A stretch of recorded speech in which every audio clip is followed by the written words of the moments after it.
Hello friends, स्वागत है आपके अपने चैनल जीएमई स्टडिंग पर। आज की इस वीडियो में बेसिकली हम बात करने वाले हैं perspective of philosophy through Vedas and Bhagavad Gita की। जो भगवद गीता है और जो हमारे वेद है, इनके माध्यम से हमें कौन कौन सी फिलोसफी देखने के लिए मिलती है या इनके अंदर हमें कौन कौन से दर्शन देखने के लिए मिलते हैं। सबसे पहले बात करूँ मैं अगर वेद की, तो हम सभी जानते हैं हमारे 4 वेद है। पहला हमारा ऋग्वेद है, फिर हमारा यजुर्वेद है, फिर हमारा सामवेद है, फिर हमारा अथर्ववेद है। जो ऋग्वेद है उसमें बेसिकली देखा जाए तो मंत्र वगैरह है। यजुर्वेद में क्या है, यज्ञ वगैरह है, कैसे हवन वगैरह किए जाते हैं। सामवेद संगीत से जुड़ा हुआ है और अथर्ववेद जो है हमारा विज्ञान या काला टोना जादू टोटका आप कह सकते हैं, इन सब से जुड़ा हुआ है। तो जो ये वेद हैं, इन वेदों के थ्रू हमें कौन कौन से दर्शन देखने के लिए मिलते हैं, इसके ऊपर हम बात करेंगे। ठीक है, तो सबसे पहले क्या है, सत्य की खोज। जो वेद है, वेद हमें कहीं ना कहीं सिखाता है कि सत्य की खोज कैसी करनी चाहिए। अगर कोई किसी चीज़ को सत्य बोल रहा है तो वो सत्य किस आधार पर है, क्या वो अनुभव के आधार पर है, क्या वो अवलोकन के आधार पर है, क्या उस सत्य के पीछे क्या क्या कारण है। ठीक है, फिर सेकंड क्या बोलता है, संसार और आत्मा का संबंध। इसमें क्या बोलता है कि जो संसार है वो क्या है, वो एक माया है, एक जाल है। इस संसार के अंदर बहुत सारी ऐसी भौतिक चीज़ें हैं जिसमें मनुष्य फंस जाता है और वो अपनी आत्मा को नहीं समझ पाता। यहीं पे वेद क्या बोलता है कि जो आत्मा है, आत्मा का मिलन किससे होगा, परमात्मा से होगा। तो हमें क्या करना चाहिए, सांसारिक मोह से मुक्त होना चाहिए, इसके जाल में नहीं फंसना चाहिए। जितने भी भौतिक वस्तुएं हैं उन सब से क्या होना चाहिए, दूर होना चाहिए। तभी कहीं जाकर हम आत्मा का परमात्मा से मिलन करवा पाएंगे। ठीक है, थर्ड इज मोक्ष की प्राप्ति। मोक्ष क्या है, जब हम जीवन मरण के चक्र से मुक्त हो जाते हैं, हमें इसकी चिंता नहीं होती है कि मरने के बाद क्या होगा, या हमारे जीवन में जो भी सुख सुविधाएं हैं उन सब से हम दूर हो जाते हैं। तो ये हमें कौन बताता है, वेद। फिर बताता है वेद क्या, धर्म और कर्म। अगर हम कोई कर्म कर रहे हैं तो हमें उसके फल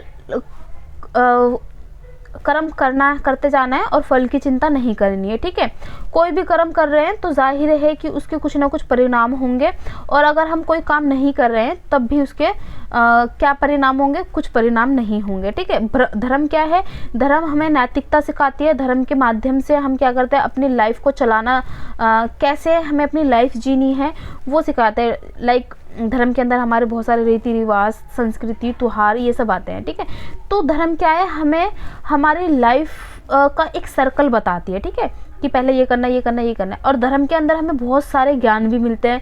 लाइक नैतिकता हो गई कि क्या अच्छा है, क्या बुरा है, लोगों की हेल्प कैसे करनी है। ठीक है, ये सब क्या है, धर्म के अंदर आते हैं। फिर है ब्रह्मा और आत्मा एकत्व। अब क्या बोलते हैं वेदास कि जो ब्रह्मा है, मतलब जो भी ब्राह्मण है, और जो हमारे आत्मा है, ये कोई अलग अलग चीज़ नहीं है, ये एक ही चीज़ है। ठीक है, जब कुछ नहीं था तो ब्रह्मा था। ठीक है, और आत्मा किस में जाके मिल जाती है, ब्रह्मा। ब्रह्मा किस चीज़ से बना है, अग्नि, मिट्टी और वायु। ठीक है, इन सब से बना हुआ है। तो जो हमारा शरीर है वो भी इन 5 तत्वों से बना है। तो जब हम मरते हैं तो हम किससे जाके मिल जाते हैं, ब्रह्मा से जाके मिल जाते हैं। अगला आ जाएगा योग और साधना। हम कोई भी काम करें, योग और साधना से अगर हम करते हैं उस काम को, तो वो काम अवश्य सफल होता है। अगर हम एक काम में ध्यान लगाकर उस काम को अच्छे से कर रहे हैं, एक चीज़ को करने की हमने साधना ले ली है कि हाँ हमें इस चीज़ को करके ही रहना है और हम उसमें ही लगे हुए हैं, तो वो काम हमारा अच्छे से हो जाता है। ठीक है, फिर वो आ जाएगा नैतिकता और आचार विचार, कि हमारा आचार विचार, हमारे विचार कैसे हैं। कि कोई व्यक्ति है और हमें ना इंटरव्यू देने जाना है, उस व्यक्ति को हेल्प की ज़रूरत है, तो पहले हम अपने बारे में सोचें या उस व्यक्ति के बारे में सोचें कि क्या ज़्यादा महत्व है। ठीक है, तो हम क्या करेंगे, हम उस व्यक्ति की हेल्प करेंगे, बाद में इंटरव्यू देने जाएंगे, बेशक से हमारा सिलेक्शन हो या ना हो। ठीक है, तो हमारा आचार विचार कैसा है, ये हमें कौन बताता है, वेद बताता है। ठीक है, सृष्टि की उत्पत्ति और ब्रह्मा, इसमें ये बताते हैं कि सृष्टि जो है उसकी उत्पत्ति कैसे हुई है, उसको जानना है। ठीक है, तो ये थे आपके वेद, ये पॉइंट्स आप लिखेंगे। ठीक है, एक बार और पॉइंट्स में दोहरा दूं आपके लिए। सत्य की खोज आएगा पहले आपका, संसार और आत्मा का संबंध, क्या है, ठीक है, मोक्ष की प्राप्ति आ जाएगी, धर्म और कर्म आ जाएगा आपका, ब्रह्मा और आत्मा आ जाएगी, योग और साधना आ जाएगा, नैतिकता और आचार विचार आ जाएंगे, सृष्टि की उत्पत्ति और ब्रह्मा आ जाएगा। फिर आ जाएगा आपका गीता। अब जो गीता है वो क्या है, वो उपनिषदों का एक सार है, ठीक है। उपनिषद इतने ज़्यादा मात्रा में थे कि हम ना उनको सही से नहीं पढ़ सकते थे और उनमें जो शब्दावली थी वो बहुत ज़्यादा कठिन थी।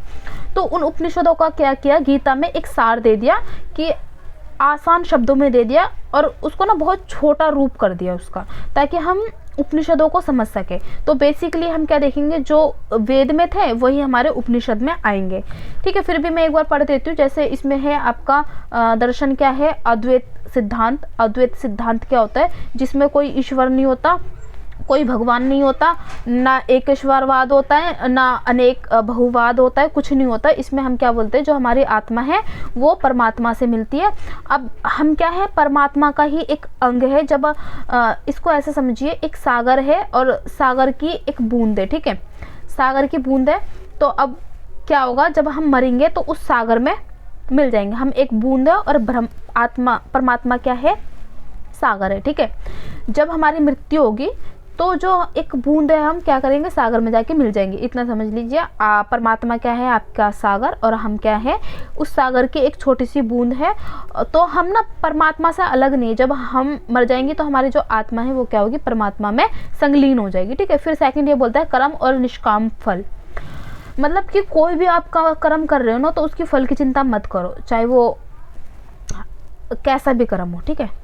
कैसा भी मतलब बुरा कर्म नहीं करना है यहाँ पर, अच्छा ही कर्म करते जाना है। लेकिन ये नहीं सोचना कि मैंने ये काम कर दिया और फिर भी मुझे फल नहीं मिला, या मैंने इसकी मदद करी इसने कुछ नहीं बोला। नहीं, आप अपना काम करते जाइए, फल की चिंता मत कीजिए, कहीं ना कहीं आपको उसका फल मिल ही जाएगा, ठीक है।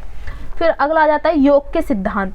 अब इसमें क्या आता है, कर्म योग, ज्ञान योग और भक्ति योग, ठीक है। ये क्या बोलते हैं कि कर्म योग कि हमें कैसे काम करने चाहिए, ठीक है, काम करते रहना चाहिए, फल की चिंता नहीं करनी है। ज्ञान योग, ज्ञान हमें ज्ञान क्या है, हम ज्ञान को कैसे प्राप्त कर सकते हैं, ज्ञान क्यों ज़रूरी है, ठीक है, ये बताते हैं। फिर भक्ति योग कि जो एक इंसान है वो भक्ति में लीन होकर कैसे योग कर सकता है, ठीक है। फिर अगला क्या है, आत्मा की अमरता और शरीर का अस्थायित्व। इसमें क्या है, जो आत्मा है हमारी वो क्या है, अमर है, और जो हमारा शरीर है ना वो अस्थायित्व है, कि बदलता रहता है। मतलब ये मर जाता है हमारा शरीर, फिर हम दोबारा जन्म लेते हैं, ठीक है। तो इसमें कोई स्थायित्व नहीं दिख रहा हमें, क्या हो रहा है, चेंज होता जा रहा है बार बार। फिर अगला आ जाएगा धर्म और जीवन का उद्देश्य, ठीक है। जो धर्म है वो हमें जीवन के उद्देश्य बताते हैं। कैसे बताते हैं कि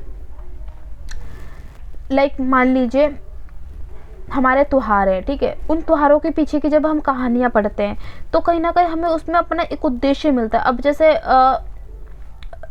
दशहरा मनाया जाता है, ठीक है, तो किस लिए मनाया जाता है, कि राम ने रावण का वध किया।